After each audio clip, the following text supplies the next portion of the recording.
بسم اللہ الرحمن الرحیم۔ آج کا سوال جماعت کے ساتھ نماز پڑھنے کے حوالہ سے کسی اسلامی بھائی نے لاہور سے کیا تھا کہ جماعت کے دوران کچھ مسجدوں میں ایسے لوگ دکھائی دیتے ہیں کہ جو معذور ہوتے ہیں، عذر کی بنا پر جماعت کے ساتھ صف میں کرسی پر بیٹھ کر نماز پڑھتے ہیں۔ تو جب وہ کرسی پر بیٹھ کر نماز پڑھے تو کرسی کو کس جگہ پر رکھنا چاہیے؟ تو اس کے بارے میں شرعی طور پر ضابطہ یہ ہے کہ سب سے پہلے ہم حدیث نبوی کو بیان کریں گے کہ اللہ کے پیارے محبوب علیہ السلام کا یہ فرمان مشکات المصابیح میں حدیث نمبر 1033 ہے، جس کے راوی حضرت ابن عمر رضی اللہ تعالی عنہ ہے۔ اللہ کے پیارے رسول صلی اللہ علیہ وآلہ وسلم نے ارشاد فرمایا، اقیموا الصفوف وحاذوا بین المناکب وسدوا الخلل، کہ تم اپنی صفوں کو قائم کرو اور اپنے کندھوں کو برابر کرو اور صف میں جو نمازیوں کے درمیان خلل ہے اس کو بھی دور کیا جائے۔ تو اب اسی ضابطے کو مد نظر رکھتے ہوئے ہم نے صف میں کرسی کس جگہ رکھنی ہے؟ سب سے پہلے ضابطہ یہ ہے کہ اگر کوئی شخص معذور ہے، وہ کرسی پر بیٹھ کر نماز پڑھتا ہے، تو اس کے لیے حکم یہ ہے کہ صف کے آخر میں کرسی رکھ کر نماز پڑھے۔ یہ اس وقت ہے کہ پوری صف نمازیوں سے بری ہوئی ہو، اس وقت اس کے لیے حکم یہ ہے کہ وہ صف کے کونے میں کرسی رکھ کر، آخر پر کرسی رکھ کر وہ نماز کو ادا کرے۔ اگر صف میں نمازی اتنے ہیں کہ صف مکمل نہیں ہوئی، تو پھر اس کے لیے حکم یہ ہے کہ اس صف میں جو سب سے آخری نمازی ہے، اس نمازی کے ساتھ اپنی کرسی اٹھا کر لے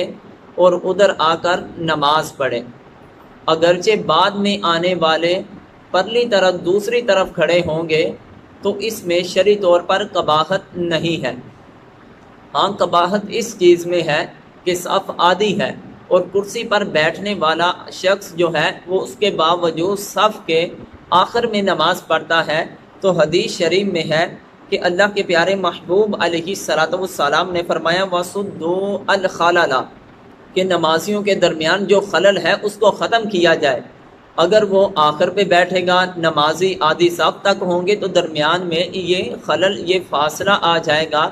جو کہ نبی کریم علیہ السلام کے فرمان کے مخالف ہوگا۔ اس لیے اس آدمی کو چاہیے کہ صف کے درمیان میں جہاں بھی آخری نمازی ہے اس کے ساتھ کرسی رکھ لے، کیونکہ اقیموا الصفوف، اور اس کی صف بھی قائم ہو جائے گی، بین المناکب، اب کندھے کیونکہ وہ بیٹھا ہوا ہے، کندھا تو نہیں ملے گا لیکن ان کے برابر تو ہو جائے گا، اور بعد میں آئیں گے تو ان کے درمیان اور دوسرے آدمی کے درمیان میں کرسی ہونے کی وجہ سے ان کی نماز میں کسی طرح کا کوئی بھی خلل نہیں آئے گا۔ رہا مسئلہ یہ کہ جو بیٹھ کر نماز پڑھنے والا ہے وہ اپنی کرسی کے پائے کو، جس صف میں بیٹھ کر نماز پڑھ رہا ہے، پچھلا پایا اس صف کے آخر میں رکھے گا یا اگلا پایا صف کے آخر میں رکھے گا، تو اس کے بارے میں شرعی طور پر ضابطہ یہ ہے، جو صحیح قول یہ ہے کہ جس صف میں بیٹھ کر وہ نماز ادا کر رہا ہے، جس کرسی پر بیٹھا ہوا ہے، اس کرسی کا جو پچھلا پایا ہے وہ جہاں جس صف میں ہے اس صف کے آخر میں، یعنی جہاں نمازی کے پاؤں ہیں دوسرے نماز پڑھنے والوں کے، ان کے برابر رکھے۔ اور ہوگا کیا؟ اس سے فائدہ یہ ہوگا کہ جب وہ کرسی پر بیٹھ کر نماز پڑھے گا تو بیٹھنے کی صورت میں اس کے کندھے جو ہیں وہ دوسرے نمازیوں کے برابر آ جائیں گے۔ یہ نہیں ہوگا کہ وہ نمازیوں سے آگے ہوگا یا پیچھے ہوگا، یہ اس وقت ہے کہ جب وہ کرسی کا پچھلا پایا جو ہے وہ نمازیوں کے پاؤں کے برابر رکھے گا تو اس وقت صف جو ہے یہ بالکل سیدھی ہو جائے گی۔ ہاں، اگر کچھ ایسے شخص ہیں کہ اگر وہ اپنی کرسی کا پچھلا پایا جو ہے وہ صف کے آخر میں رکھتا ہے لیکن وہ قیام اور رکوع بھی کرتا ہے، کھڑے قیام بھی، یعنی کہ وہ بیٹھ کے نہیں قیام کرتا ہے، یعنی کھڑا ہوتا ہے، پھر اس کے بعد رکوع بھی صحیح طریقے سے کرتا ہے، پھر سجدہ اشارے سے کرتا ہے، اور تشہد جو ہے وہ کرسی پر بیٹھ کر کرتا ہے۔ ایسے آدمی کے لیے کیا حکم ہے؟ ایسے آدمی کے لیے سب سے پہلے حکم یہ ہے کہ وہ آدمی جو سجدے پر قادر نہ ہو، وہ آدمی جو سجدے پر قادر نہ ہو، اس کے لیے شرعی طور پر حکم یہ ہے کہ اس سے قیام بھی ساقط ہو جاتا ہے۔ اس کے لیے افضل یہ ہے کہ وہ بیٹھ کر نماز ادا کرے، بیٹھ کر ہی رکوع کرے اور بیٹھ کر ہی اشارے سے سجدہ کرے، تاکہ صف کے اندر وہ کوئی بھی آگے پیچھے یعنی کہ وہ نمازیوں سے یعنی صف کے اندر وہ دوسرے نمازیوں سے آگے نہ ہو۔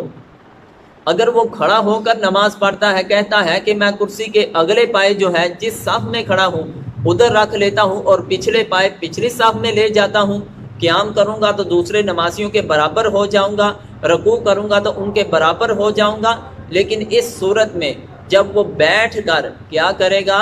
جب وہ بیٹھ کر اشارے سے سجدہ کرے گا، تشہد کرے گا کرسی پر بیٹھ کر، اس کے درمیان اور نمازیوں کے درمیان فرق آ جائے گا۔ اور دوسری اس کے ساتھ خرابی یہ ہوگی کہ جو پچھلی صف میں اس نے اپنے کرسی کے پچھلے پائے کو کیا ہے تو پچھلی صف میں نماز پڑھنے والے کے لیے بھی خلل ہوگا، اس کے لیے سجدہ کرنا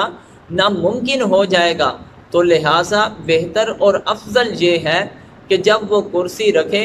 صف کے آخر پر کرسی کے پچھلے پائے رکھ کر ادھر بیٹھ کر نماز ادا کرے۔ واللہ اعلم ورسولہ۔